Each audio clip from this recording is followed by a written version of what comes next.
أعوذ بالله من الشيطان الرجيم. بسم الله الرحمن الرحيم. الحمد لله رب العالمين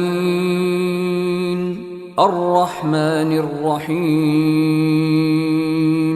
مالك يوم الدين إياك نعبد وإياك نستعين اهدنا الصراط المستقيم صراط الذين أنعمت عليهم غير المغضوب عليهم ولا الضالين.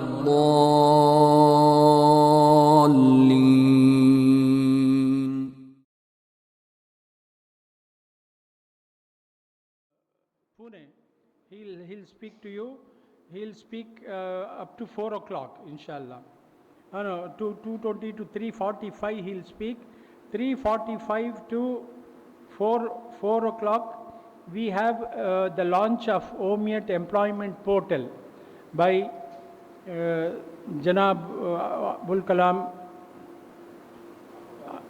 Abdul Kamal Nasir Sahib and Mr. Abu Talib Noor Muhammad. And the launch will be declared open by our General Secretary Ahmad Meena Sahib. Then we break for tea at 4 o'clock. 4:10 we start again. 4:10 to 5:20 Vijay Sahib will again speak his second part of his talk.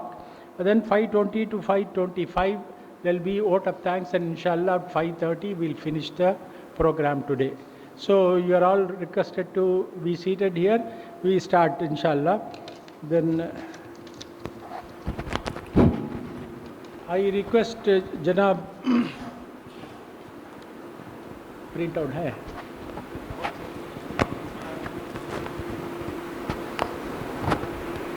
उसमें ये था मेरा file इसका हम नहीं हाँ चुपो गया जो नहीं तो कैसा नहीं I have.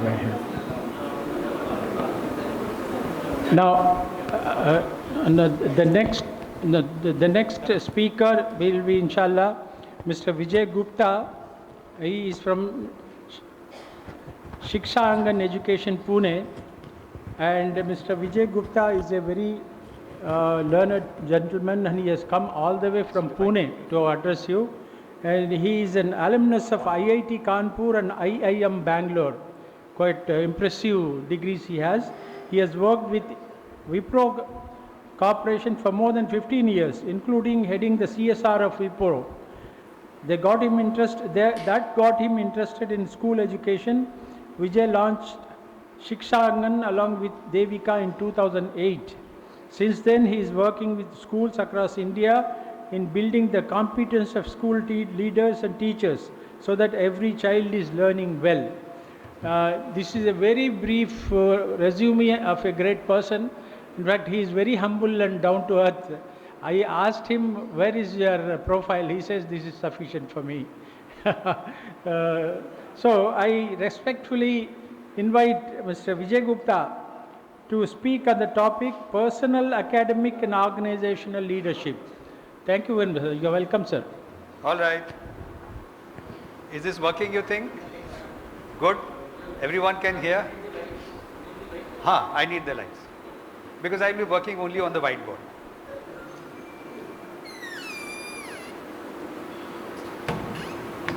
I'm closing this door so that no one can run away in my session.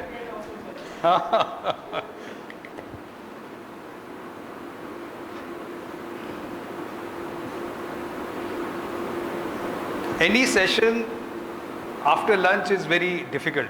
Why is it difficult? Because we feel sleepy. You go feel sleepy. The brain is little dull, all the blood, etc. is flowing into the stomach to digest, all that, and therefore brain began. But here is another thing which is very interesting. If the subject is interesting, if the subject relates to whatever we are working on, then you would be interested. Okay? And therefore, don't worry about whatever he said about I will be working on this. I want to figure out from you, I want to find out what is that which you would be interested in. Okay? So for the first 5 minutes, I will ask you a question and I want you to speak, everyone. From there, hopefully, I will be able to find one or two topics, one or two areas which are worth talking about, which will also hook you at least for the next half an hour. Do that. I also don't want that because those lights seem to be those lights seem very powerful. Now the challenge which I have discovered in every school, it is not only here. There are so many switches and no one knows which switch is for what. So it is all about random. Try this, try that. I was also trying to do that. And therefore, let's see whether these people succeed. Okay. At least those. Just leave enough light on this board. That's all I'm looking for. And some light on your faces so that I should be able to see. Do you want to already say something? Yeah, you said that 5 minutes will talk. So I thought. No, I have not framed my question. I was only asking, I was only showing you that one, we have a challenge of laziness, sleepiness, but I also said that there is also a solution. Solution is to work on something which is close to your heart, something which will make sense to you. And therefore, I'm asking a question and then you will respond. All of you are school leaders. You might be a principal, correspondent, management, HOD, etc., etc. You might also be teaching. I am also teaching, right? Tell me, what is the biggest challenge you are facing as far as running the school is concerned? Let me repeat my question and then I will ask you to respond one by one and I will capture them in some fashion. And from there, I will derive one or two topics on which I can talk. I want to get two topics. One actually before the tea break, one after the tea break. And therefore, let me repeat my question.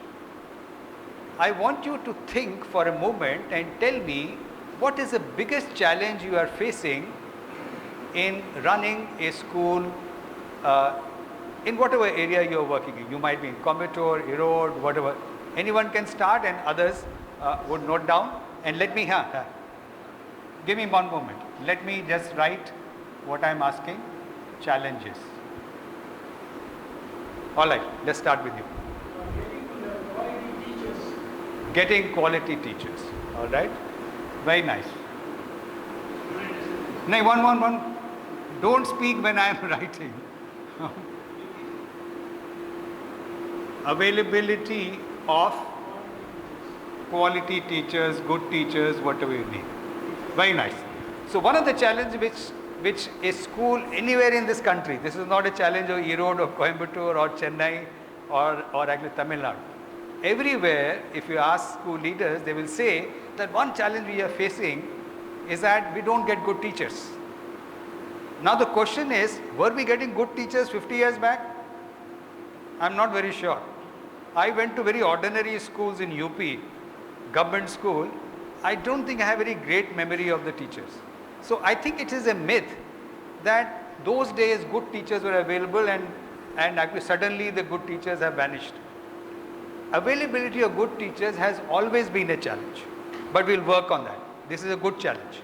Okay. So you want to say something? Yeah. Slow learning. Let me give you another word for this. Slow learner shows that, oh, these children can't learn. Something has gone wrong. God did not make them in the right way, possibly. Okay? There was no quality control by God, probably. There's nothing like that. We will see that there's nothing called slow learners. Every child can learn. We are not teaching very high funda stuff in school. We are not teaching, for example, Einstein's relativity theory in school. That we'll teach probably later in the year. Everyone can learn whatever is there in the school subject, or take it from me. So it is not about slow learner or something, but I will also supply you a better word. Some children, we can quantify it, maybe it is 10%, 20%, wherever. Some children are falling behind. That is, it is not about that these children can't learn. At the moment, some children are falling behind. They are not able to catch up for whatever reason. But if we understand why they are lagging behind or falling behind, we can do something about it. In fact, you would find that these things are also interconnected. Our teachers don't know how to handle those children who are lagging behind or falling behind, and therefore we are saying that these teachers are not good enough. And I'll show you the connection. What else? What are the other challenges? Raise your hand and wait for your turn. I want to give the ladies. There. Lack of parent support. Okay. Let me say something on this before I get the next one.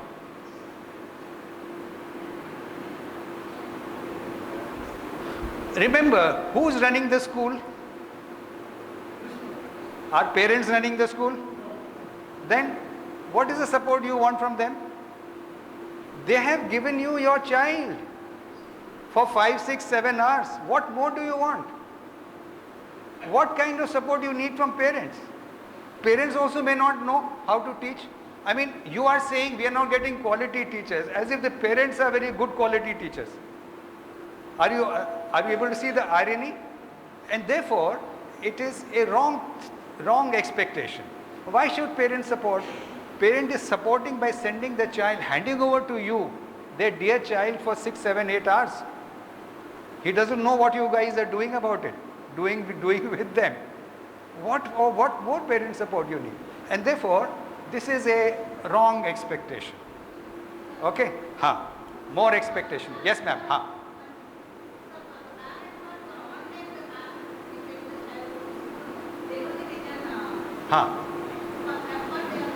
Yeah, sure. That support is fine. That a parent should make sure that the child shows up in the school every day, as well as there's another expectation that after the child goes back home, and supposing you have given some homework, his job is not to do the homework. His job is to make sure that the child does the homework. Because children are not able to manage their time. And therefore the parent should be able to ask, कि आज कुछ homework मिला है? Okay. Have you got some homework? Okay, how much time will it take? Half an hour? 45 minutes? When will you do it? And if he says that, okay, I will do it at 7 o'clock, my job is to remind the child, okay, you had said 7 o'clock, are you doing it? And make sure that there is a quiet place where he can do it. That support is fine. Okay. But don't expect the parent now to start teaching the children how to do subtraction with the borrowing. Parents also may not know. Parents also might have struggled with maths, who knows? And therefore, that is not a very great expectation. I think there was one more hand among the ladies.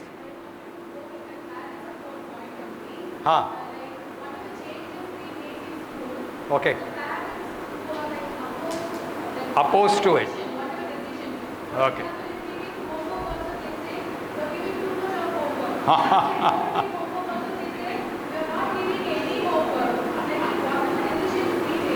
Nice. That part is fair. And therefore, that is a challenge of what is called parent communication. That means the teachers or the school and the parent should be on the same page, as they say in English. Same page means that they should be able to understand each other's point of view. And therefore, if you believe that we are giving homework for this purpose, they should also be able to see that purpose. But what happens usually, since we have talked about this, let me also say something on this homework business. Why do we give homework? You have to raise your hand and then speak. I want you to tell me, why do we give homework, sir? No, no, no. Okay, we'll come back to that question again. Right now, answer my question. Why do teachers give homework? Yes, ma'am. And therefore, if you have given homework and if the child does, it should be checked. Huh? Do you check? I'll tell you what happens with the homework. One homework is given for practice, checking, recap, etc. And therefore, if you have given homework for that purpose, it should be checked immediately. So that I can do something about it. I should be able to say, I have checked your homework, and you know, many children are struggling here. Let me explain it again. If you are doing that, then homework has a purpose. Typically what has happened is, in our school, I don't know how it has happened, homework has become a way to keep children busy. घर में जाके बदमाशी करेगा? Okay, are you able to understand this much of? Huh? No.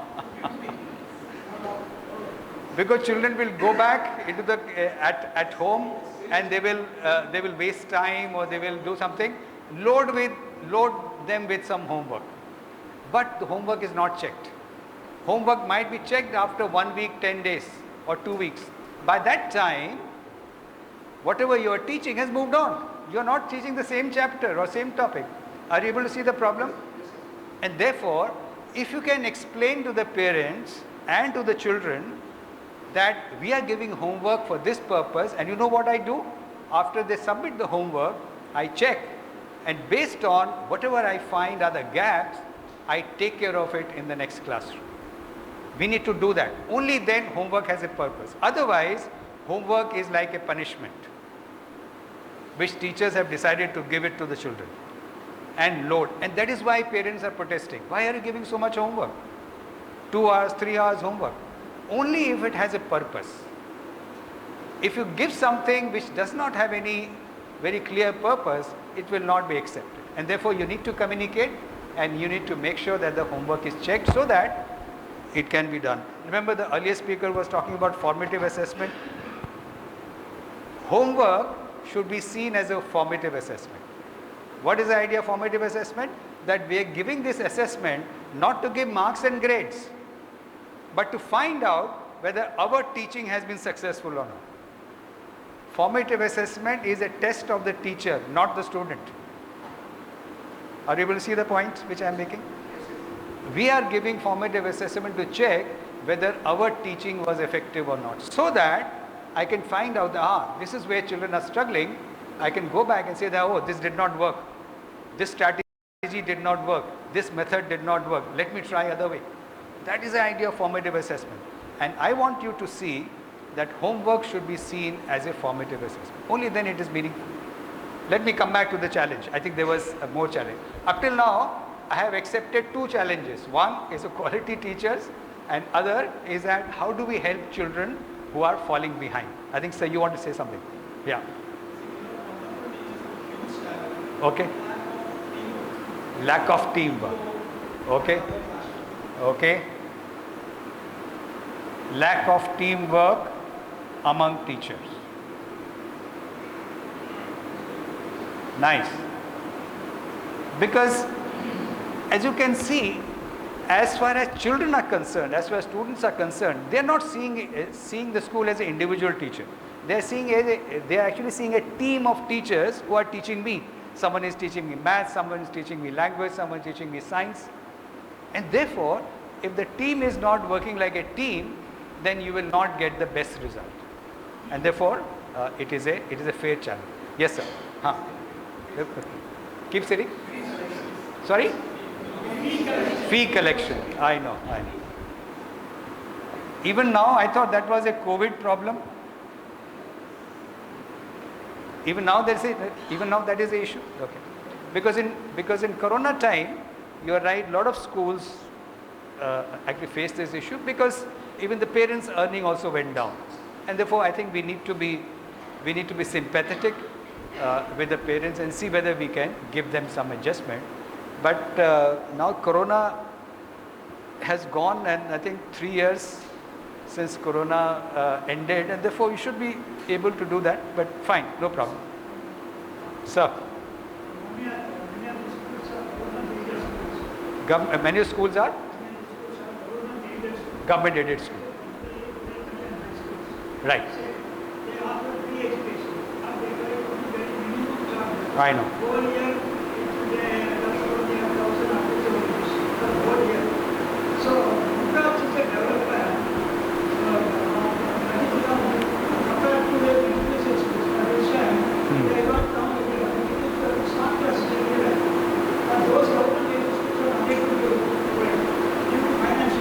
I know.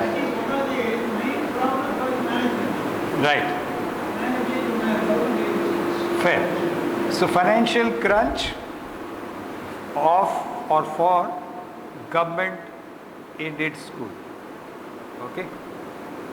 Now as you can see, I can't help you with every challenge. I can help you with some challenges. I can't help you with some challenges. For example, I may not be able to help you with fee collection. I may not be able to help you with this. But right now I'm like noting it down, whatever is possible. Sir, yeah. Yeah, go ahead. With respect to students, yeah. One is the aggressive behavior of the students, Uh-huh. and they are not as disciplined, the way they communicate, the way they behave with others. Okay. Second, social media, impact of social media. Yeah. Third, the drug addiction. So let me write down all whatever gentleman has said, and I will give you a nice word. I am saying unregulated students. Okay, that means they are not able to regulate their behavior. You are saying aggressive, you are blaming social media, you are already giving a actually reason as well. I may not agree with it. But the challenge is that how do we help children take care of themselves, take charge of themselves? As you know, as children grow, okay, younger children, they listen to you. Maybe they maybe they listen to you up till age 8, 9, 10. After that, they stop listening to you. Yeah, and then they don't listen to you for next probably 10 years and so on. Maybe they will come back to you again. And therefore, one of the things which happens and which you might want to think about, we will talk today. I already know what I want to talk to you about. We will talk about our brain. Would you agree if I say all learning happens in this organ called brain? Whatever you are listening right now, or whatever signals you are collecting through your ears, through your eyes, smell, whatever sounds, it is all going into our brain, and there it gets processed. But look at the irony. No B.Ed program, I have checked that across India, no B.Ed program talks to the teacher anything about the brain. Anyone who has done B.Ed recently in the last 3, 4, 5 years? B.Ed program. You have done. Did they talk to you about the brain and brain research? How does our brain organize and so on? How does learn? No. And therefore, one of the piece which is missing in our teaching preparation or teacher preparation. Anyone has gone to Finland? A lot of people are going to Finland these days. There is something called educational tourism. Have you heard of this educational tourism? There is a medical tourism where a lot of people from Arab countries come to Bombay and Bangalore to get treated because Indian health education system is good and also cheaper. Similarly, many school owners, not you people, you have less money, those who have more money go to Finland for educational tourism because Finland has been seen as doing good job. Okay, but you know what happens in Finland? One of the jobs which they do really well is that they train the teachers well. It is a 4-year program after school and not everyone can join it. In fact, they make sure that their best people are joining teacher education. Where do our best people go after 12th standard?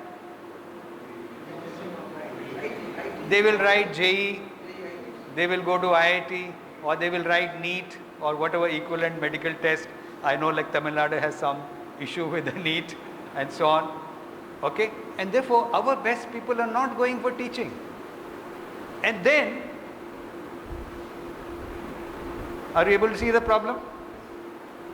Our best people are going elsewhere. And then we say, oh, we don't get good teachers. And therefore, as you can see, as a society, we have failed. As a society, we have failed to attract our best talent to come for teaching in the school as well as higher education. Even higher education is deprived of good teachers. Who wants to become a teacher or faculty member at higher education? Same problem. And therefore, it is important that we make sure that whatever program we have, we are doing a good job of that. And one of the pieces which is missing is about the brain research. Okay, I'll talk to you about it. Okay. Any other challenge which you want to highlight? Yes, sir. Students get curriculum time management challenges. Yeah, so it is the same issue. Unregulated students. Students are not able to manage their time, they are not able to manage their studies and so on and so forth. And therefore, they get busy with social media like you were saying, and we feel that they are wasting time and so on. Yeah? Is your hand? Sorry? Lack of learning outcome, that children are not. That is why we are saying availability of quality teachers. If the teachers are not teaching well, how will the children achieve the learning outcome? Learning outcomes will always be question mark. And therefore, sorry? What is this over expectation? Parents have simple expectation. Parents are saying, teach my child well. What is this over expectation? It is not being done. That is the problem.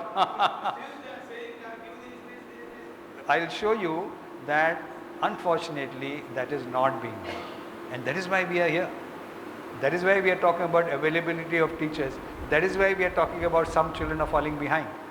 And therefore, there is no escape from learning, first as we as management and leaders, as well as we need to make sure that the teachers also know how to organize the teaching. In the morning session, Faisal, I think we're talking about that. I will build on that. And therefore, if you'll permit me, I will talk about, I have read a lot about brain. Okay. Any idea how do we know about brain much more in the last maybe 20-30 years? That means this knowledge was not there when we were in the school. I was in the school long years back, even when you were in the school. That means our teachers did not know. Even now the teachers don't know. But what I'm asking is, any guesses about how we know about the brain functioning? Not the brain from the disease point of view. I'm not trying to solve Alzheimer or brain concussion and such kind of thing. Okay? I'm asking you any guess about how do we know about the brain functioning from the learning point of view much more over the last 20-30 years. What is the technology you think has become available to us to be able to figure that out? Make a guess. You know it, but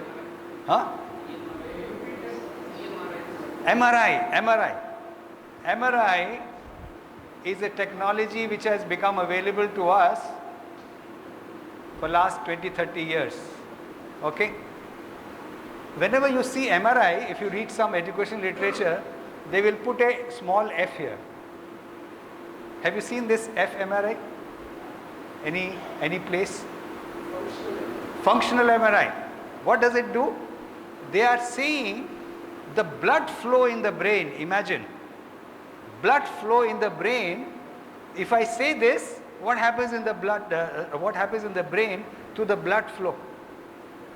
Through that, they have been able to find out much more about the brain, which has not reached our teachers and our B.Ed program, and it has not reached our school. Okay? But we are bringing it to you. And I think it is a very important idea which all teachers should know. Okay? And as I am doing it, I will also be able to address this.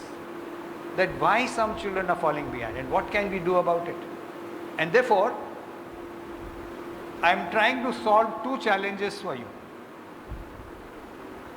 Availability of quality teachers will not improve.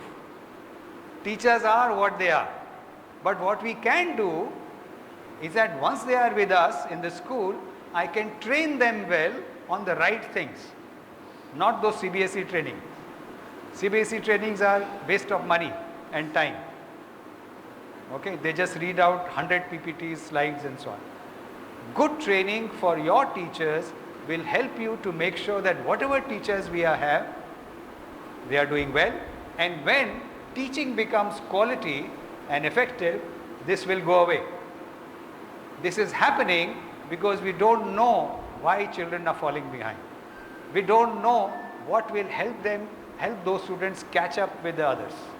That is the crux of the problem which we have. Shall I go ahead?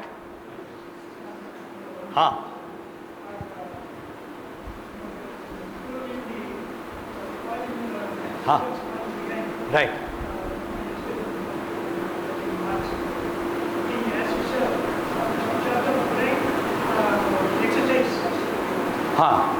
Brain exercise can all help.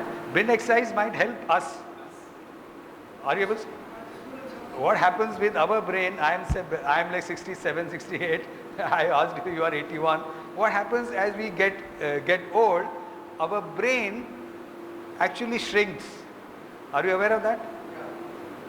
Recently, what happened with me is that I fell. I don't know how I fell. I hurt my skull, a lot of bleeding and so on. Naturally, they did a CT scan.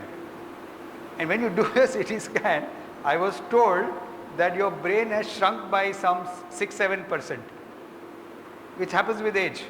All of us will go through it. Okay, so brain exercises will help us, okay, who are growing old, to be able to sort of rejuvenate. Children don't need any brain research. Whatever they are studying is good enough for their brain. That gives them enough activity and so on. So don't worry about that. Yeah. All right. Let me erase this and tell you some 5 or 6 things which are important to make sure that our teachers know, all of you should know, and you can also see why children are lagging behind or what can be done with them. And I will also connect you with some teaching strategies to take care of all those ideas. As I am erasing, I want you to think and tell me what is the weight of an average brain. Does anyone know how much our brain weighs? Average brain. We are all average people. Don't think that you are some high or low. We are all average people sitting here, including me. And therefore, any idea how much an average human brain weighs? How many grams, kilos, tons? 75 gram is first number. Sorry? 1.3? 1.3 kg. Yeah, very right. Someone was saying this? 1.3. Are you biology student, biology teacher? No. But this was a very good guess. 1300 to 1400 grams is the weight of the brain. And as you know, you were pitching it very low. 75 grams, he said. 1300, 1400 grams, and it is housed in a very safe place. Why is it housed in such a safe place?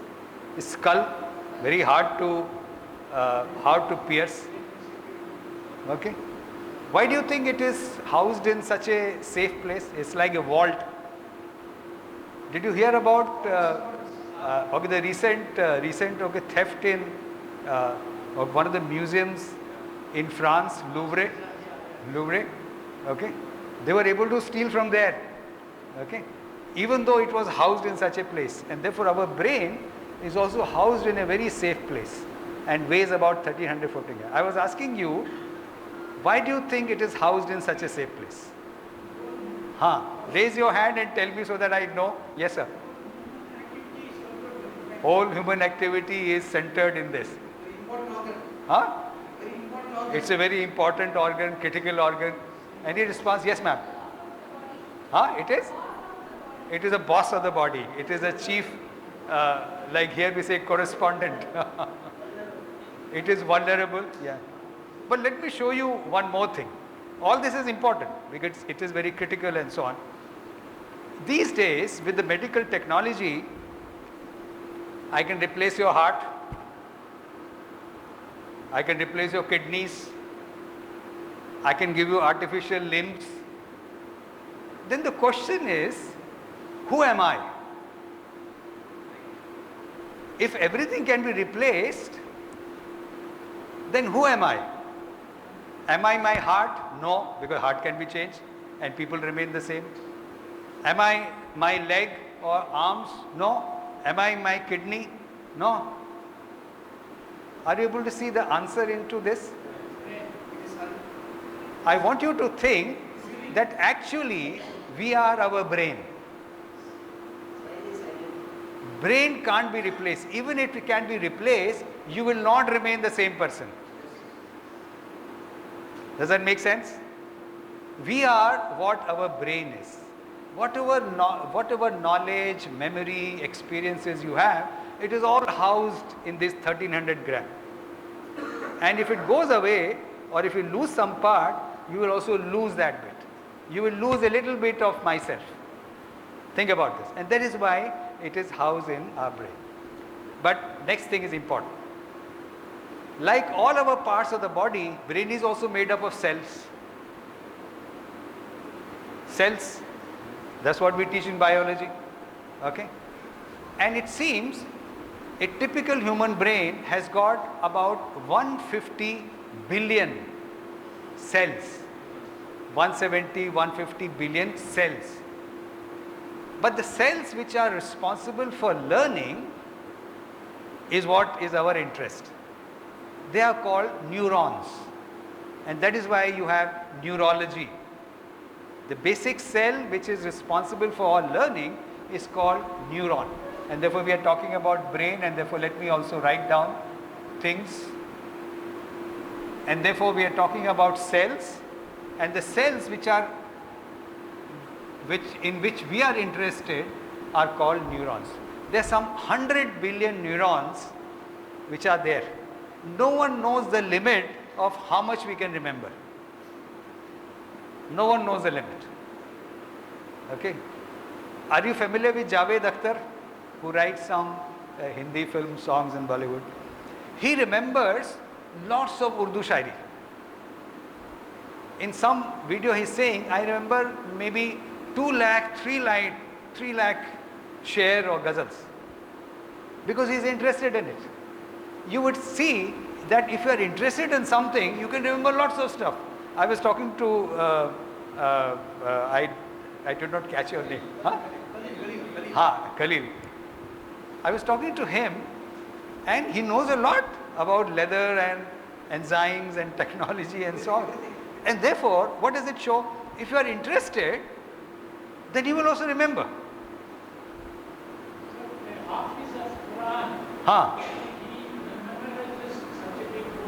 Right. Okay. Absolutely. Versus. Yeah. So there is no limit. That's what I meant.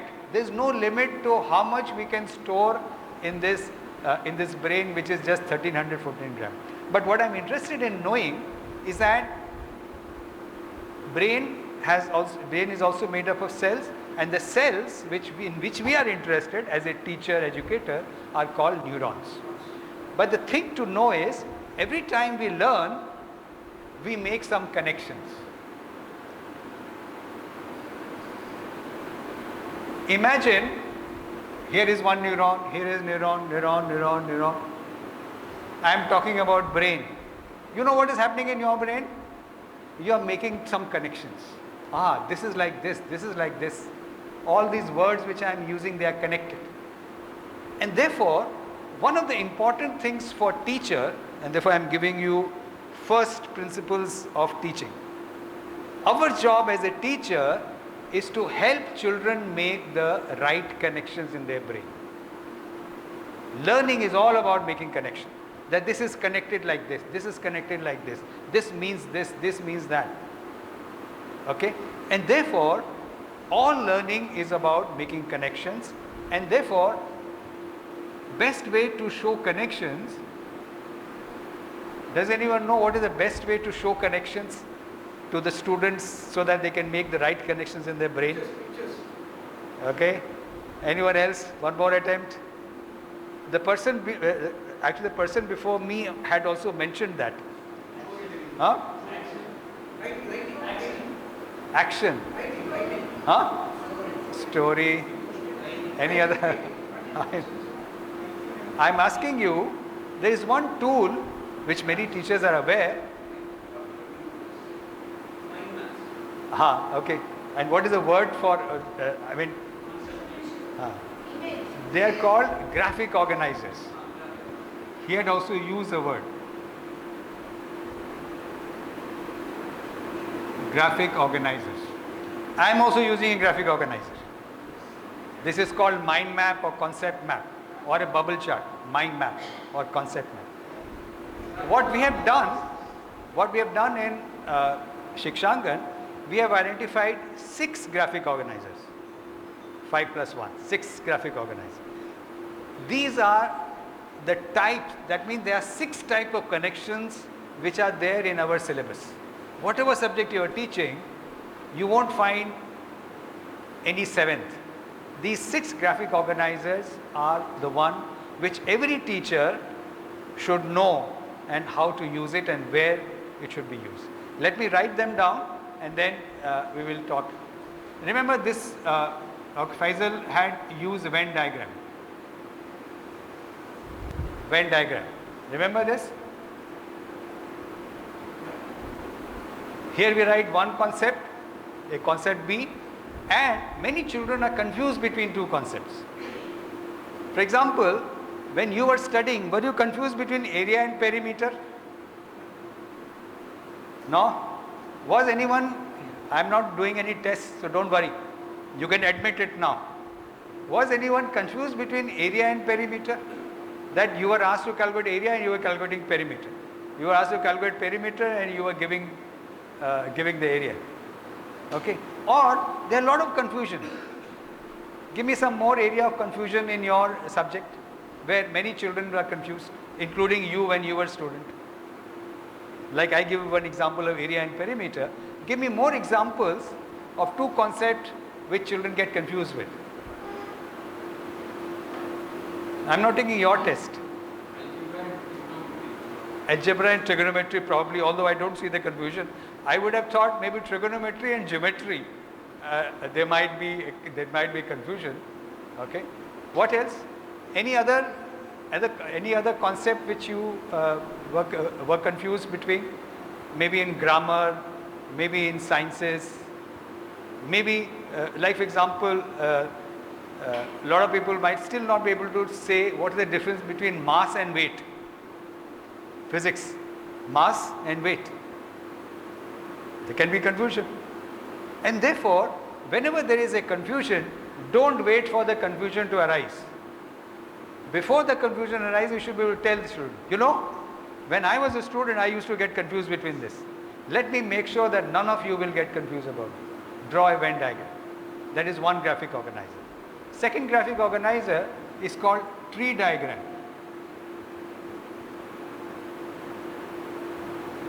Tree diagram looks like this. You can also call it classification chart. You would see that many times or most of the time we are teaching how many types of this, how many types of that, how many types of noun, how many types of verb, how many types of rocks. and then we again further classify it. Whenever you are doing that, don't just say it, draw the tree diagram. Tree diagram classification chart means the same thing. Third one is called timeline. Timeline looks like this. We draw a timeline and we draw the events. On one side we write the event, other side we write the year or time. Okay. For example, you are tracing the history. Since I am sitting in Tamil Nadu, let me give you some example. Suppose you are tracing the history of no, those people have gone earlier. DK, Dravid Kazhagam, yeah? What do you call? Huh? No, DMK happened later on.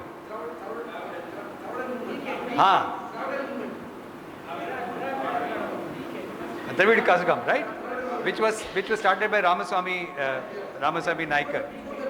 Yeah, Justice Party. Supposing you are tracing the history of the political parties in Tamil Nadu specifically, okay, and therefore you will draw a timeline and show that Ramaswamy Naikar launched the Justice Party, okay, then it was DMK which was formed, and Karunanidhi became the chief minister, blah blah blah, and then it split AIDMK, MGR, and so on. Right now there is a fight which is going on between EPS and OPS and so on. All right, and therefore many times we are teaching children this. So don't just say it, draw a timeline. That is the third one which I have mentioned. Okay.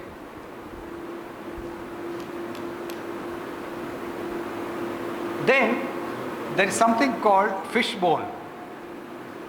Are you aware of fishbone? The technical word is called cause and effect.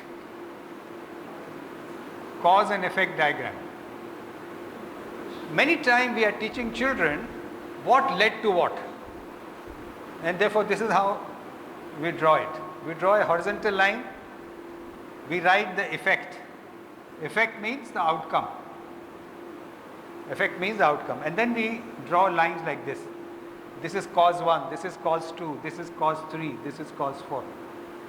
This is called cause effect. I hope you are able to see the fishbone. Are you able to see a fishbone now?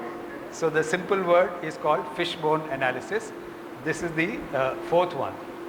Then we talked about mind map, or sometimes it is also called concept map. Same thing, don't get confused. I am drawing a mind map. That is, we write the main idea here and then we show how this idea is connected with various other ideas. Last one, which is important, and that will give me some more thing to talk about, is called flow chart. Flow chart, have you used a flow chart? I think the computer guys will say, oh, I have used flow chart. That is where I also learned when I was doing my engineering, and I have written program in Fortran 4. At that time that was a language in the mid 70s when I was doing my engineering. Flow chart looks like this. There is a start of a flow. Then we use a rectangle to show a action or activity. Many times there is a decision box, whether this is there or not, and two arms come out, yes or no. If yes, then we do this. If no, we do something else. Okay? And therefore, I am trying to show you that one of the ways to make sure that our teaching is effective and we are a quality teacher is to make sure that whatever we are teaching, we are using a graphic organizer. Okay? Why are we using it? Because all learning is about helping in the brain the neurons to reorganize themselves and make the right connections. If you are helping them to make the right connection, that means you are teaching well. Okay? before I move on and talk about other things, I want you to process it, okay, and tell me if it is making sense.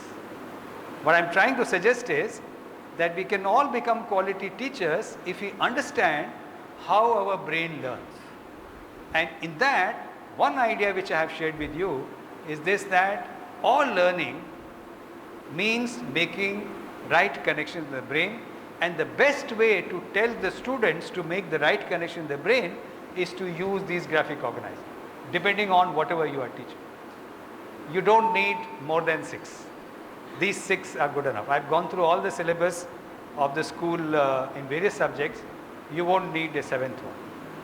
But do use whatever is applicable in your thing. Any questions so far?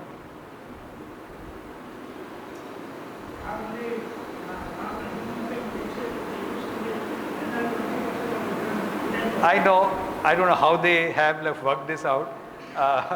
Okay, people say that. I think what they are basically saying is, it may not be 10, 20, it might also be 5 or 10, who knows. I think what they are saying is that human brain does not have any limit. Look at it like this. Rather than talking about 5, 10 or 20, they are basically saying that no one knows. Like you gave the example of Quran and I was giving the example of Urdu Shairi. There is no limit to how much we can store in the brain. It appears almost like limitless. Okay. Any questions so far? Is this making sense?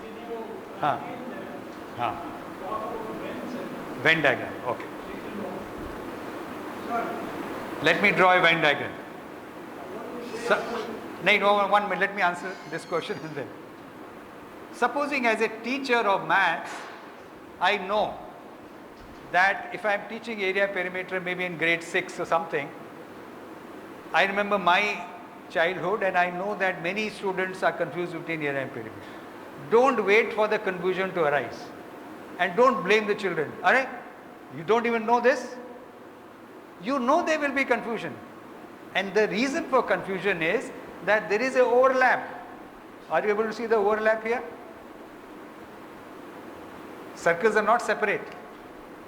If the circles were like this, there was no reason for confusion. Confusion is happening because there is an overlap between these two concepts. Let me show you how to write this. Confusion is happening because there is something which is common between them.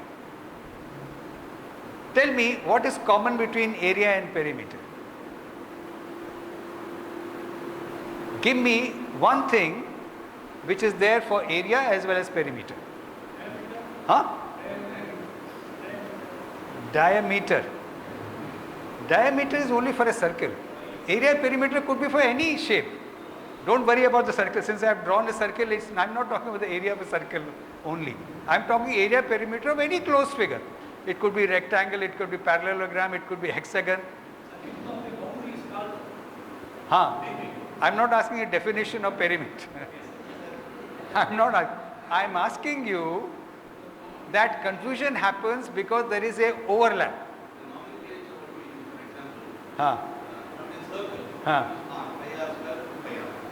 Okay.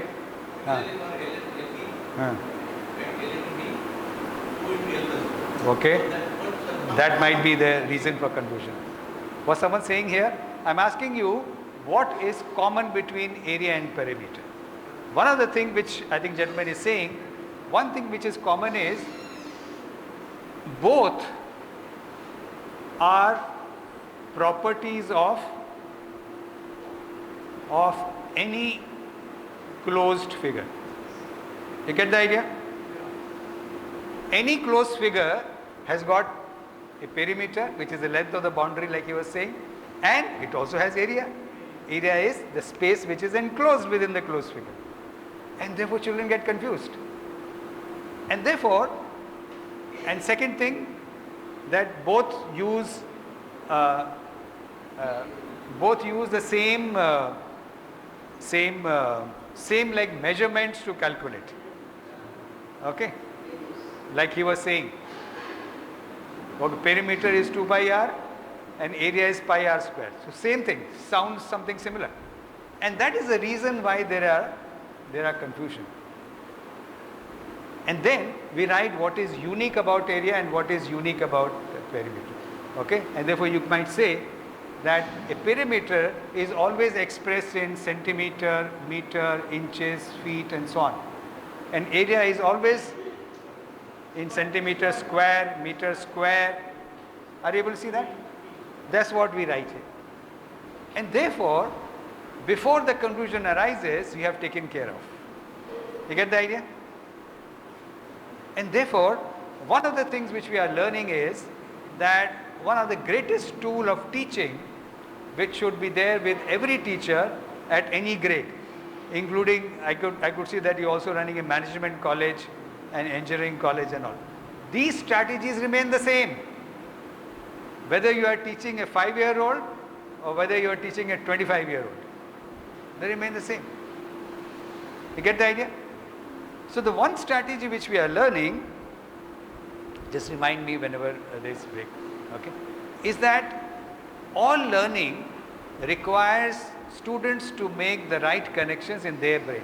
If they make the right connection, they will not forget and their understanding will be correct.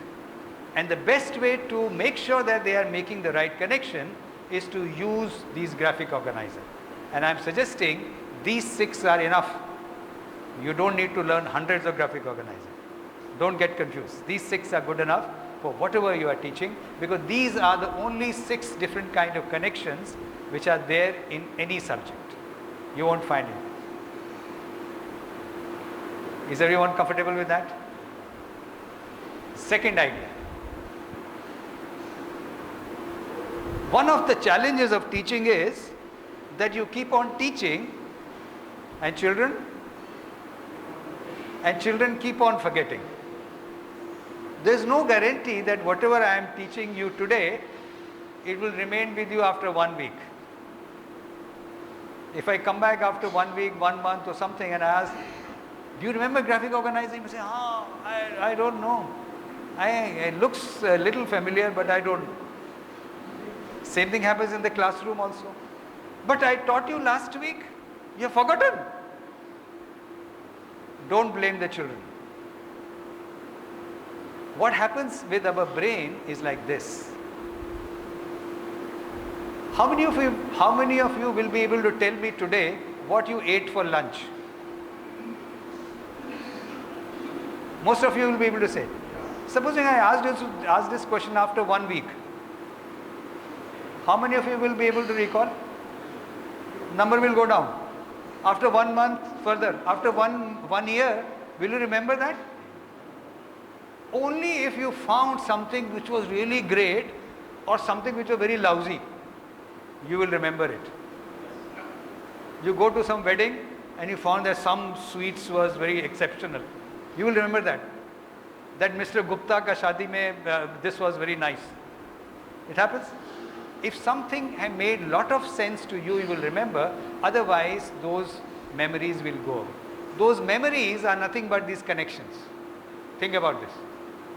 And therefore, our brain is like this. Every second of our life, we are making connections. I am wearing this white shirt, like I was talking to Gary in the morning. He said, I saw you wearing jeans, and I was a little perplexed that he is a trainer and so on. I thought he will wear a little more formally and so on. And therefore, he has made some connection in the brain. Jeans. Every second of our life, we are making connections. But all these connections, all the connections are not important in life. And that is why our brain is very smart. If it keeps on piling on all the connections, okay, our brain will get overfull, overwhelmed. And therefore what brain does is like this. Every night when you sleep, you know what our brain does? It does housekeeping. Housekeeping means what? Cleaning up. The way our society is organized, women are supposed to do the housekeeping. Men don't do. Right? Am I right? They're spoiled, right? So how housekeeping means? That every day before we sleep, we make sure that our kitchen is organized. Okay? So that whenever we want something, we should be there. Same thing happens with our cupboard, almirah. Similarly, our brain also does housekeeping when we are sleeping. What it does is, it drops all those connections which are meaningless. कि उसका shirt का रंग क्या था, what did we eat today, what did we eat yesterday, all those things are not relevant for leading a life, and therefore we will drop that. Similarly, whatever you are teaching, even if children have made the right connections in their brain, at that moment there is no guarantee that that connection will remain tomorrow morning. And therefore our second job is to help children make strong connections.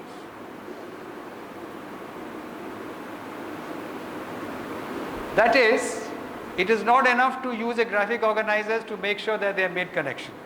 Our job is also to make sure that whatever connections you want them to remember, we make them strong. How do we make connections strong?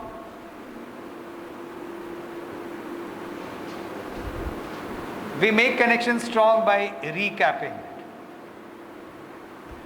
Okay? Recapping it. Oh, yesterday we did this. Let me just remind you. Or by reviewing it.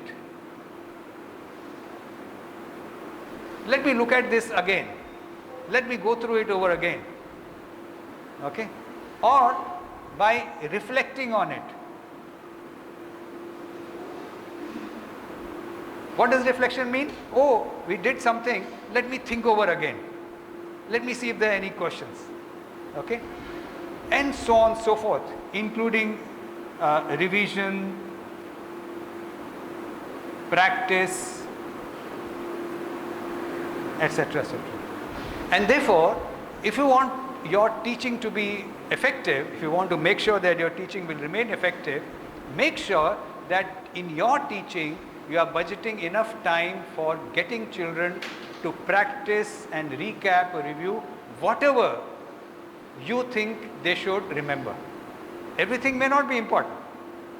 Whatever you think is relevant, whatever you think they should remember, make sure that you review, recap, practice, and that is the role of homework. I hope you are able to see the role of homework. Yeah, my handwriting becomes worse and worse. Recap, reviewing, reflecting, revision, practice, all that stuff.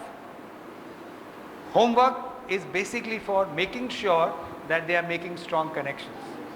I did something in the classroom, I want you to practice it so that those connections become strong. I hope you are able to see the point, the connection between homework.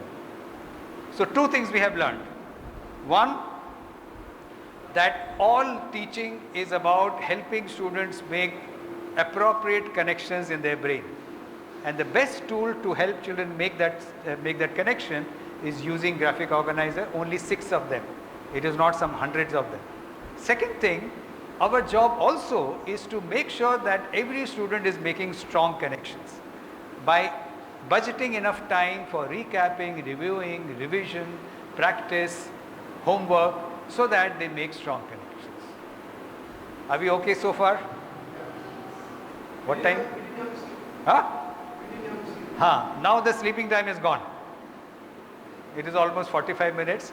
So even if someone was feeling sleepy, you must have overcome that. Okay? Third thing. Let me just erase this so that it doesn't confuse.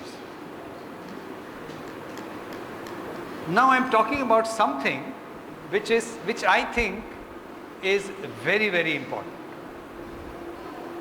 This was also important, but now I am talking about something which is very, very important, which typically we don't keep it in mind, and that will also answer that question about why some children are falling behind.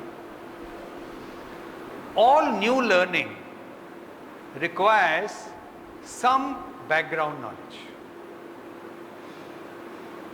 All new learning requires some background knowledge, previous knowledge, whatever name you give. Tell me, What is the background knowledge I am assuming in this classroom as I started speaking? What is that background knowledge I am assuming all of you have, because of which I am teaching? Make a guess. What is the background knowledge? I am making one statement that all new learning requires some background knowledge, and then I am asking you to tell me what is the background knowledge you think you have, which I am assuming you have, because of which I am teaching you. Okay? More? Interest. Huh? Education. Sorry? Administration. Preparation. You are talking some big things. Huh? The problems, challenges, teaching learning process. I am looking for the answer which I research. We're talking. Huh? Huh? Basic knowledge about brain. But you didn't have the basic background. I am teaching the basic. Answer is very simple. The background knowledge which I am assuming is that you know English language. Getting the point? If you did not have the English language and I did not know Tamil, will this session happen? And therefore think like this, that every time a teacher walks into the classroom, he or she is assuming that this much children know, because that is what you are building upon. And therefore the third idea which I am suggesting, very important, is that all new learning requires, and I am supplying you a very beautiful word,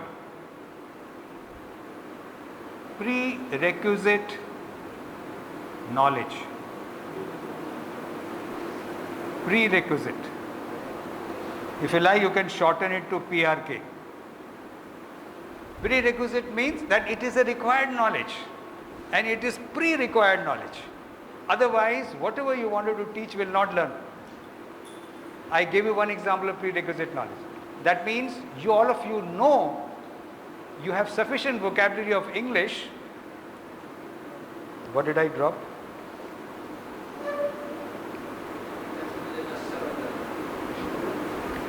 Maybe. It was not a very critical part, don't worry. And therefore, this is very important. I want you to absorb this. All new learning requires some previous knowledge, and because it is a required knowledge, that means if it is not there, new knowledge will not be absorbed.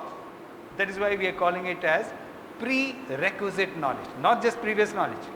There might be lots of previous knowledge, but this knowledge is a prerequisite knowledge. I just gave you the example that one prerequisite knowledge which I am assuming is your knowledge of English language vocabulary.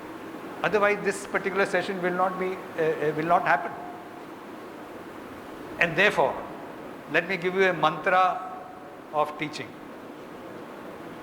Are you able to guess why some children are falling behind? Why does it happen that some children understand things faster and some children are taking more time? And for them, we have given a very nice name, not a very nice name, slow learner. Are you able to guess, in the light of this knowledge, are you able to guess as to why those children who appear to you as bright, they get it very fast, and some children who are taking more time, we say you are a slow learner? I hope you are able to see the point which I am making, and I want you to remember this. Those children who appear to us as smart, intelligent and so on is nothing but they have the prerequisite knowledge of the knowledge which you are teaching right now. They may not have the prerequisite knowledge of some other subject. Okay? There they might appear as slow learners. And those who are appearing to you as slow learners, there's nothing wrong with their brain. They are as smart. In fact, you would find that they are smarter in something else. They don't have the prerequisite knowledge of whatever you are teaching, in whatever subject you are teaching. You get the idea? And therefore, from now onwards, in OMEIAT, no one will talk about slow learners. You will only talk about that these children do not have the prerequisite knowledge of whatever I am about to teach. And therefore, if you know that, what should be done? If you want to be an effective teacher or quality teacher, how should you organize your teaching? What should you do first as you walk into the classroom? Simple. Whatever you are about to start a new chapter, say on area, and you have identified for understanding area, these are the prerequisite knowledge. They should understand the idea of length and breadth. They should know how to measure length and how to measure breadth and height and such kind of thing. Right? They should know the idea of perimeter, because now we are teaching area. Are you able to see the prerequisite knowledge? And therefore, if you want to become a good teacher, you should first go on and take care of the prerequisite knowledge. Don't just assume. Go in the classroom and say that, you know what, today I am starting the topic of area, the concept of area. I want to make sure that everyone has understood these 3-4 concepts. Length, breadth, how do we measure, centimeter, meter. Who will tell me this, who will tell me that? You just make sure that. What will happen? Now when you start teaching whatever you wanted to teach, you will also be able to move faster. Don't think that it's a waste of time. Many teachers ask, oh, it will take a lot of time to recap. It is a time which is worth investing, because then you will be able to move faster, because everyone will be able to grasp it. Yeah. And therefore, third idea which we are saying is, as you start a new concept or a new skill or a new topic, make sure that you identify the prerequisite knowledge for that, and you make sure that everyone has that. Then you will not see anyone as a slow learner or a fast learner. That is the third idea. Is this making sense? What time you want to take the break? 4 minutes. In 4 minutes. Yeah. Let us just process it and see whether everyone is comfortable. So what have we done so far? 3 things. 1, all learning is about making connections, helping students make the right connection in the brain. And I have given you 6 graphic organizers which will make sure that every student is making the right connection. Make sure that you understand these 6 graphic organizers. We may not have enough time today, but you can always search on the net. Second idea. Our brain is making connections by the dozens every second of our life. But all connections are not important. Some connections are important, required for a long period of time. Make sure that those connections which are important, we make it strong. How do we make it strong? By doing recapping, reviewing and so on.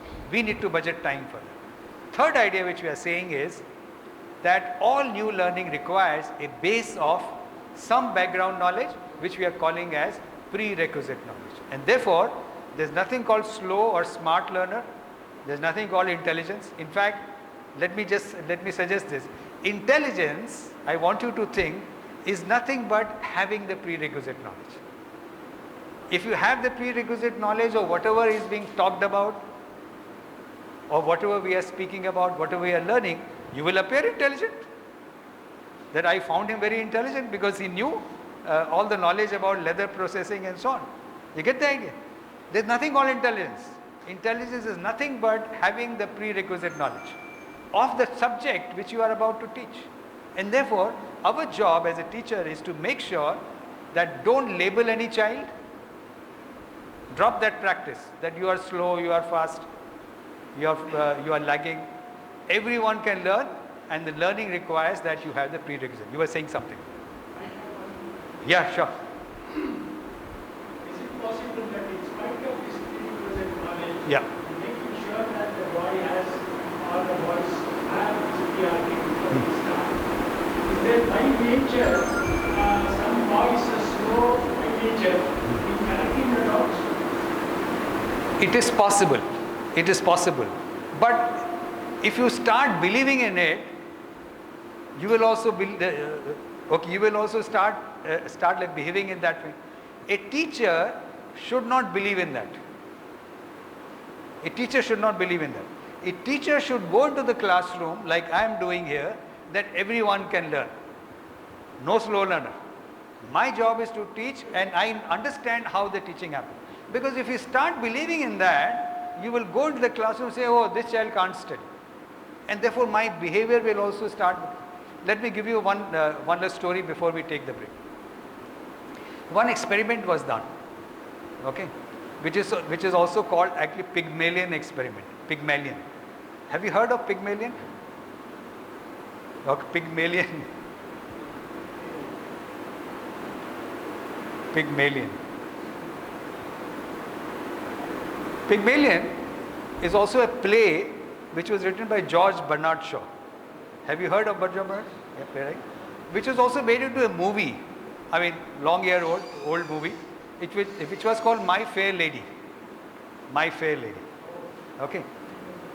But what I am going to describe to you is an experiment which was done. Imagine that there is a group of children, a classroom full of children, okay, say 50 children, and they are all of the same level of whatever you call intelligence, smartness and so on. Assume they were divided into two groups, okay.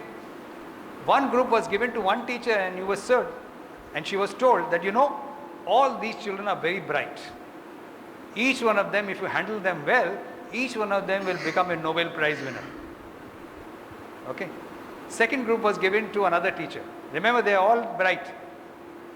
She was told, I don't know why these children are here. I don't think they can learn.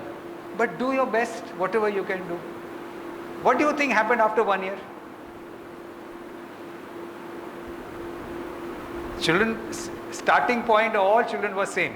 They were given to different teachers and they were told a different story. One was told that they are very smart, other was told that they are not smart. What do you think would have happened after 1 year? Who learned more and who were flying and who were...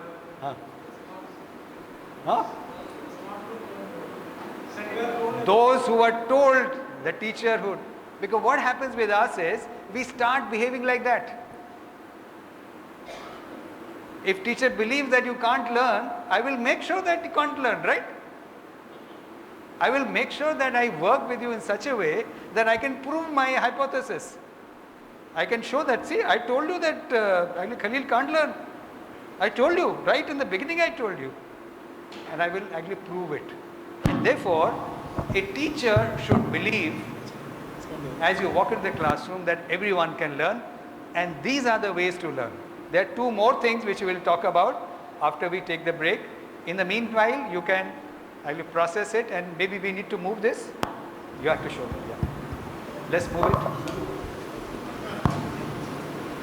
Thank you very much, Mr. Vijay. That was very interesting. All about helping students make the right connections in their brain.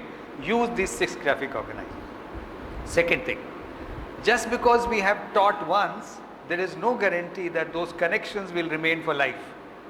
And therefore, our second job is to make sure that whatever we think is important, we need to make sure that they are making strong connections. How do we do that? By recapping, reviewing, practicing it, reflecting on it, revising it, giving homework.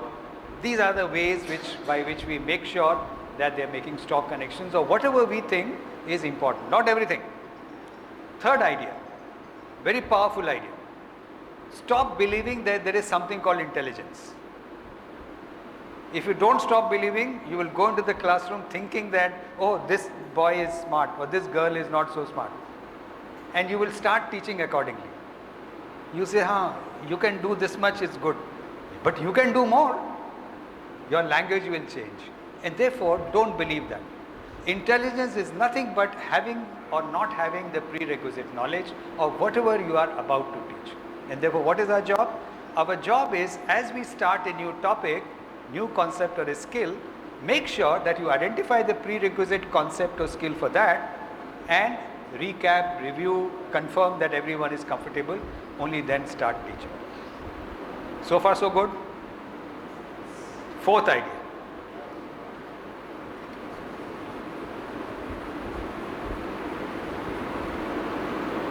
fourth idea is saying that learning requires processing. Processing. Many of you are running businesses and factories. Factories also do processing. We are processing the raw material. Similarly, in our brain also there is a processing which goes on. Let me show you something and then we'll talk about it. In our brain, we remember a lot of stuff, but all memory is not the same.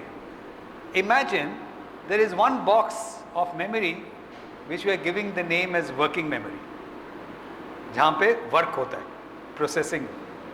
And there is another box which we are naming as long-term memory.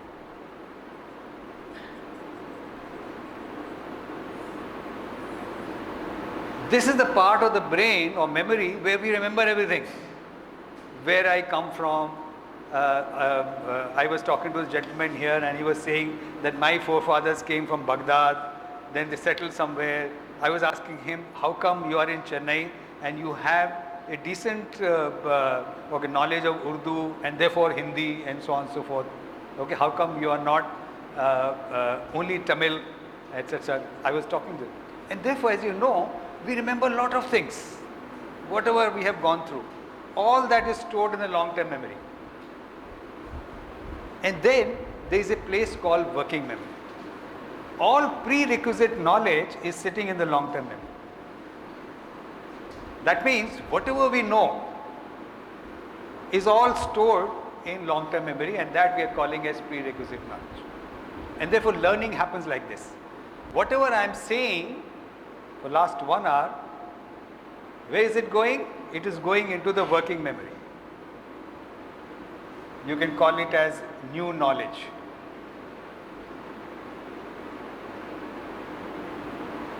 It's going into a place called working memory. And what our brain does, very smartly, it pulls out from the long-term memory all the prerequisite knowledge. To understand whatever I am saying, your brain automatically pulls out all the words of English which I am using, and you're saying, now I am getting it. Are you able to imagine that process? And therefore, as you can imagine, in the working memory, now there are two things sitting in. One is a new piece of knowledge which I am giving. For last 1 hour, I am yakking something. From your long-term memory, you are pulling out whatever prerequisite knowledge, like we said about maybe language, about your understanding about teaching learning process. You are pulling that out, and now in working memory, two things are sitting there. Whenever there are two things sitting in place, what happens? What happens at home between husband and wife? होते हैं ना झगड़े? We do some fight, argument and so on. That argument is very important. That argument happens in working memory. In fact, right now, hopefully, in your mind, there should be that argument. Don't accept whatever I am saying. You should question it. Why is he saying this? But my experience is like that. I think all this is bakwas, whatever he is doing for last 1 hour. This kind of thinking, questioning, critical thinking should happen. And that is what we are calling as processing. This processing happens in working memory, and based on that processing, you will take back revised knowledge back into the long-term memory. Not everything. Whatever you think is making sense, you will take back to long-term memory, and therefore your prerequisite knowledge is also changing, improving. That is the learning process. But let me tell you why.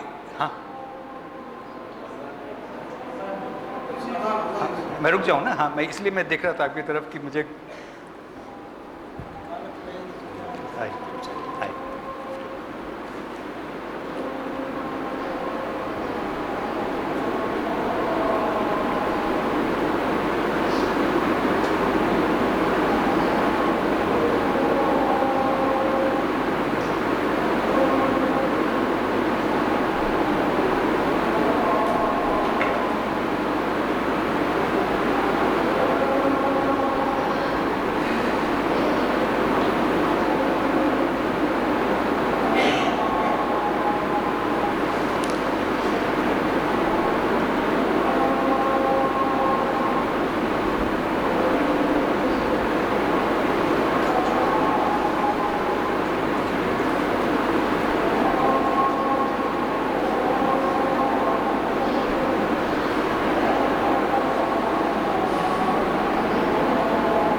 So what I'm trying to suggest is that in our teaching learning process, we need to give time to the students for processing.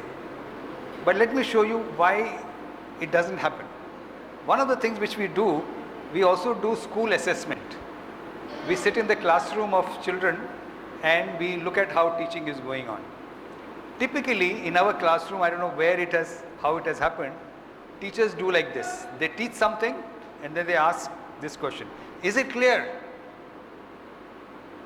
Have you heard any child saying no?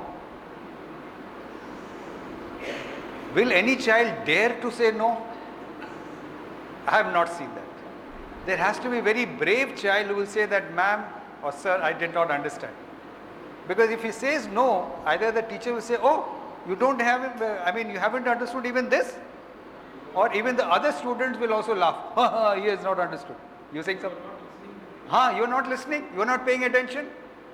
And therefore, every child has found out this, that whenever the teacher says, is it clear, is it okay, anything, this thing, everyone says yes, and chorus. Okay. And therefore, what have we done?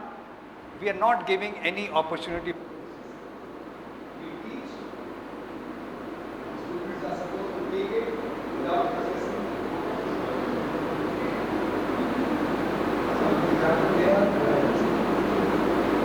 Anyway, might come back. Hopefully you are.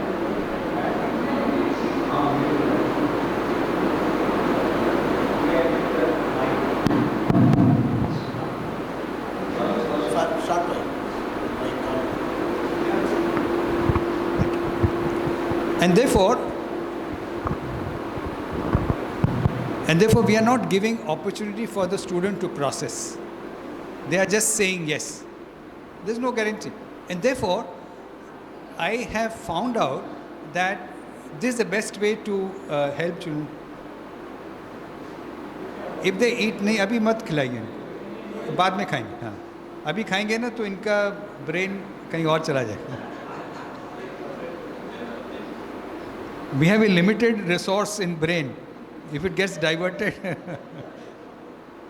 And therefore, it is important to give children time for processing. And therefore, this is what I suggest.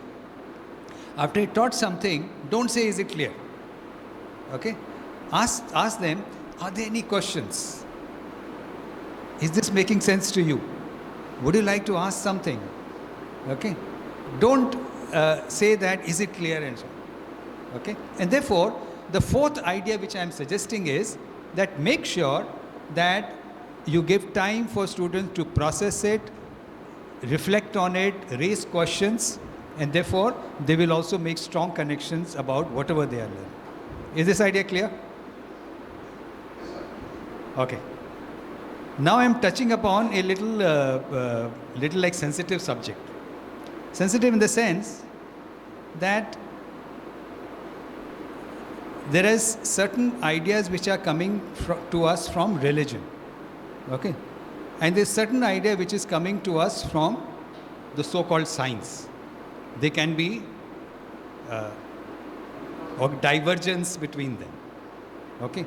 So the point which I am about to mention, okay, it is not part of any religion.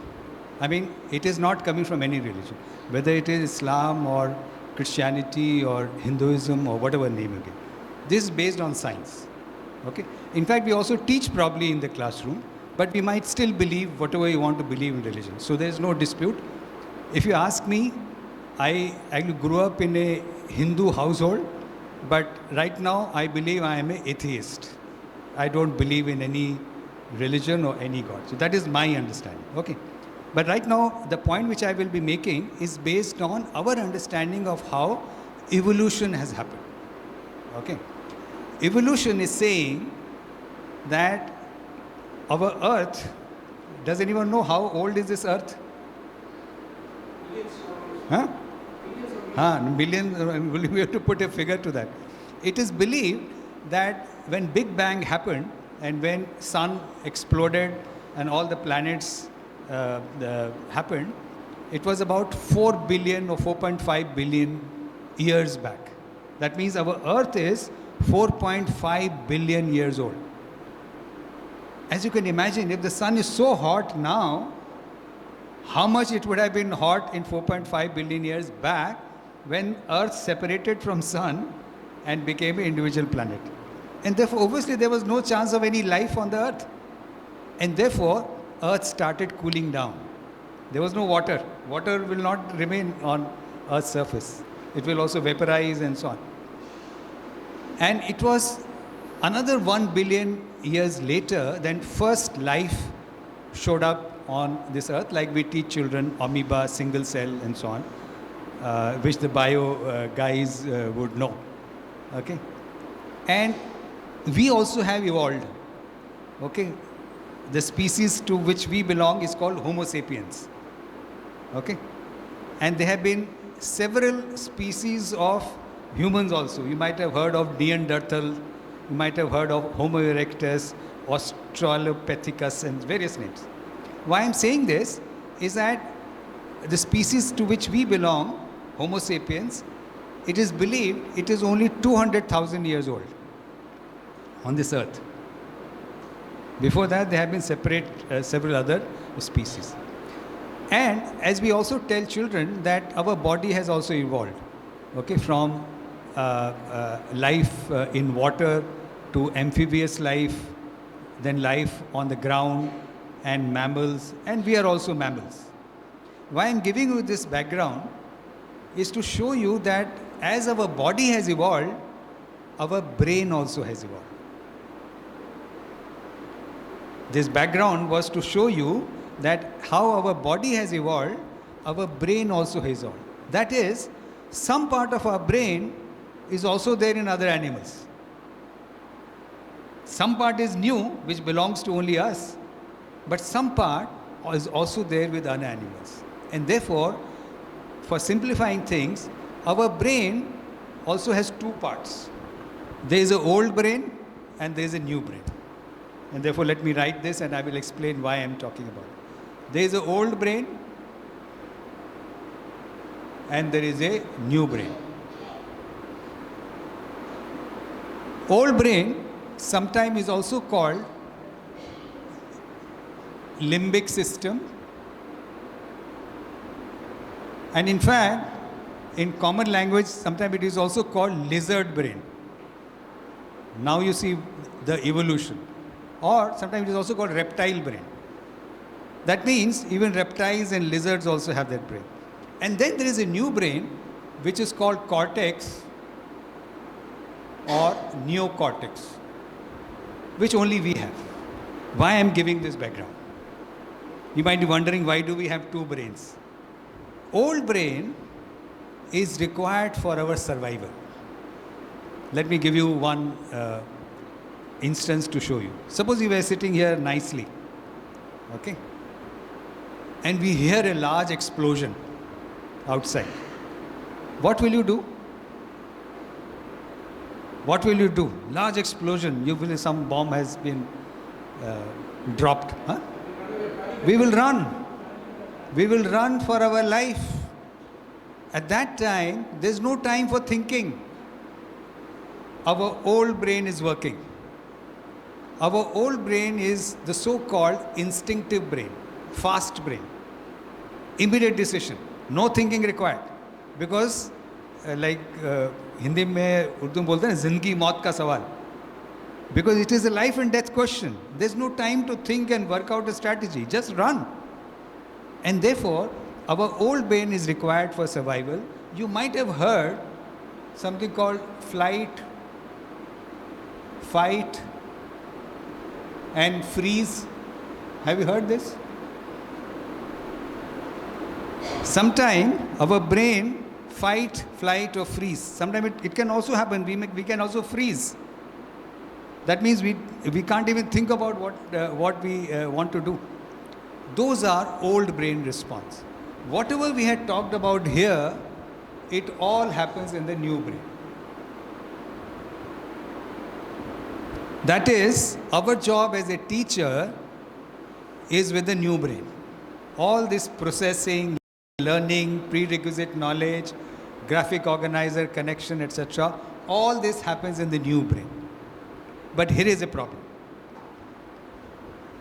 Imagine that there is an old brain and there is a new brain. And then there is a guard whose job is to tell ourselves where the signal should go. This guard in biology is called thalamus. You don't have to remember these words. I'm just giving you so that if someone else tells you, you are able to relate.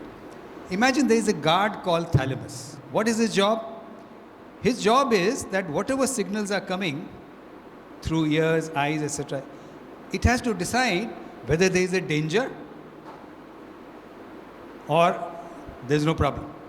If there is a danger, all signals will go to the old brain.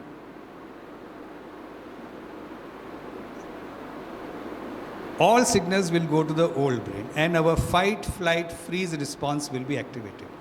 If there is no danger, all signals will go to the new brain and good processing will happen, learning will happen, and children will say, I got it. And therefore, what is our job? Our job, and this is the last point, our job is to make sure that in our classroom we create, and I'm giving a name to this, a risk-free environment.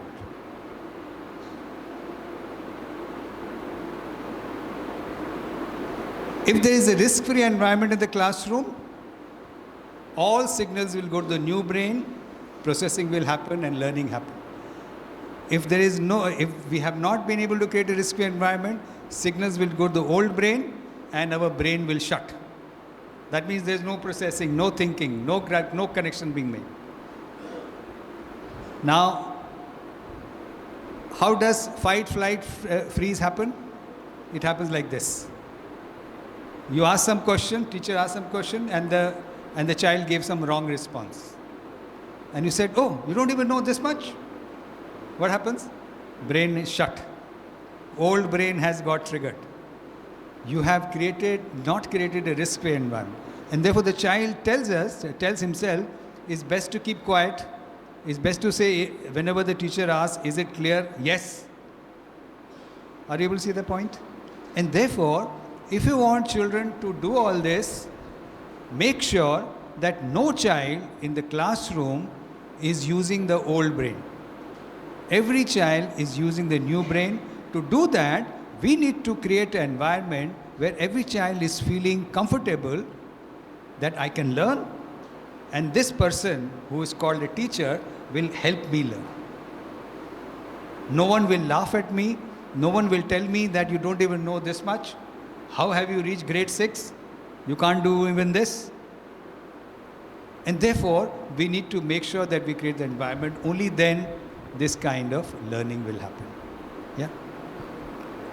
Let me recap all the 5 points and then we'll give you time for processing. Okay? Let's see if there are any questions. And then I will do one more thing. And then we'll close at 5:20.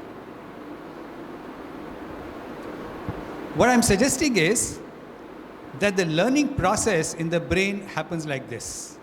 1, learning is all about making connections, and therefore use 6 graphic organizers to show them what connection they should make in the brain. Our brain makes connections by the dozen every second.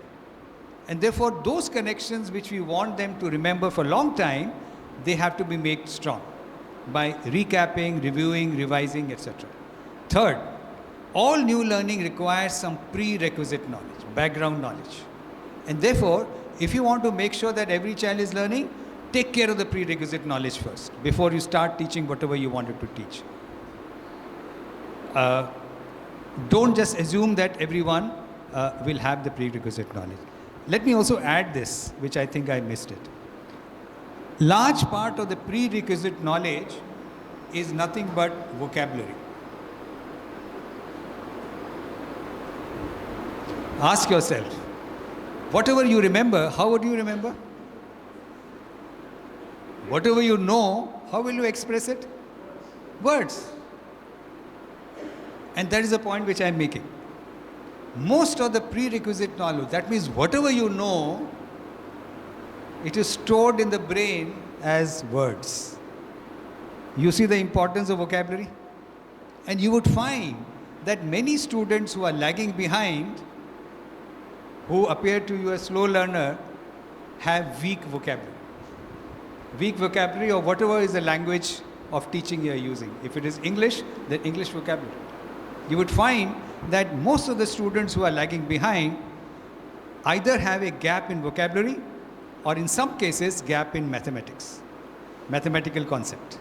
These are the two gaps which are important.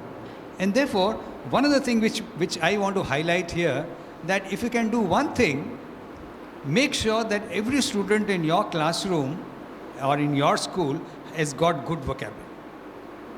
Lay special emphasis on vocabulary. Since you are running English medium schools, lay special emphasis on English vocabulary.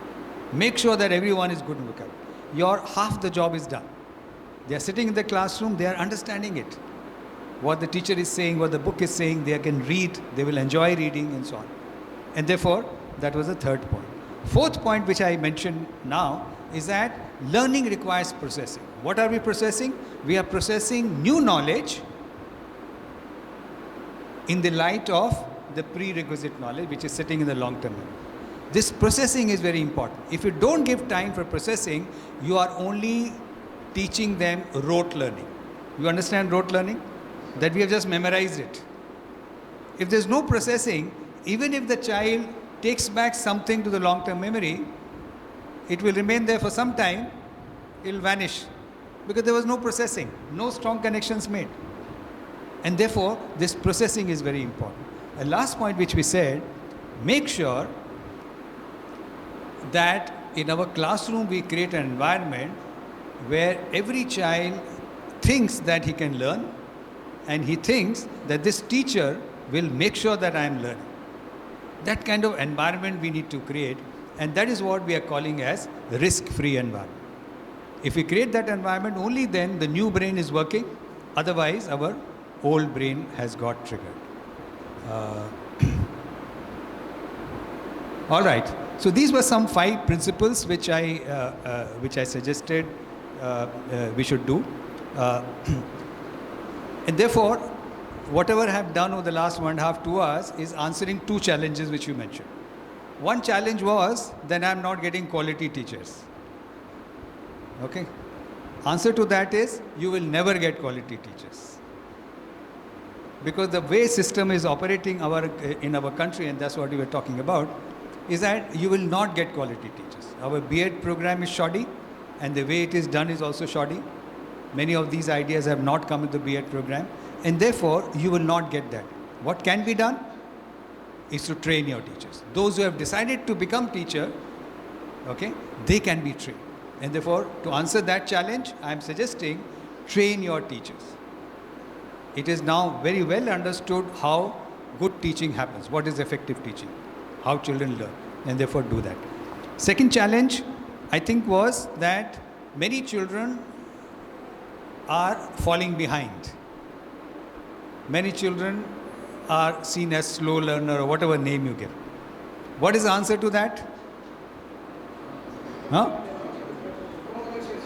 Prerequisite knowledge. Those who are lagging behind because they don't have the prerequisite knowledge which you are assuming that they must have or should have. And therefore, what is our job? Before you start teaching any concept, new concept, take care of the prerequisite knowledge. It will take time, for sure, but your teaching will be more effective. And therefore, there won't be any slow learner. I also added that you should walk into the classroom thinking that everyone can learn. Everyone is intelligent. There's nothing called slow learner. And therefore, I have also tried to answer that question through this. Before I go ahead and do one more bit, just to make the story full and complete, I will be very happy to take questions. Remember, okay, processing is required. Hopefully you will be processing and you will raise questions. Yes, sir.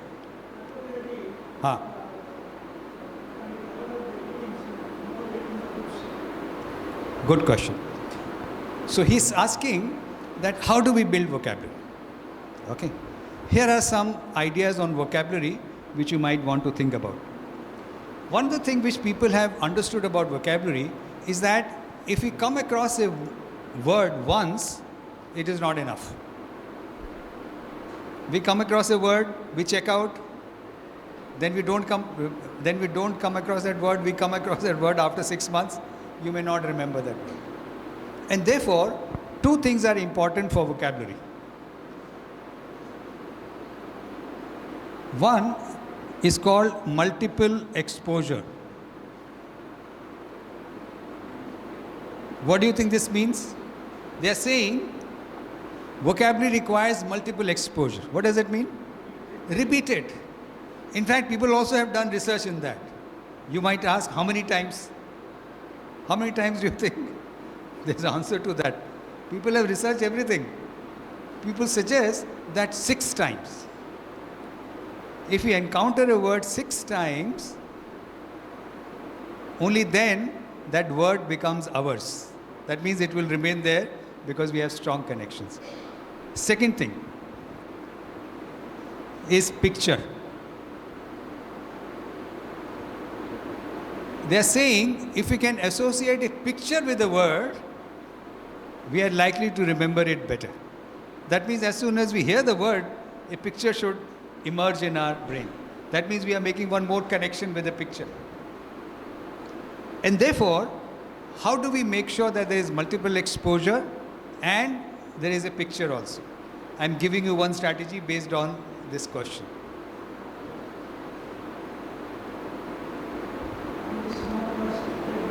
Sorry?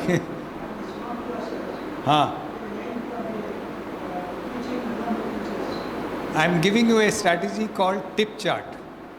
I have written TIP. T means term. Term means the same thing as word. I means meaning or information. And P means, what can you guess? Picture. Picture. So what is done is, what is recommended is, as you come across the new word in any classroom, make a tip chart. So this is what I recommend. See whether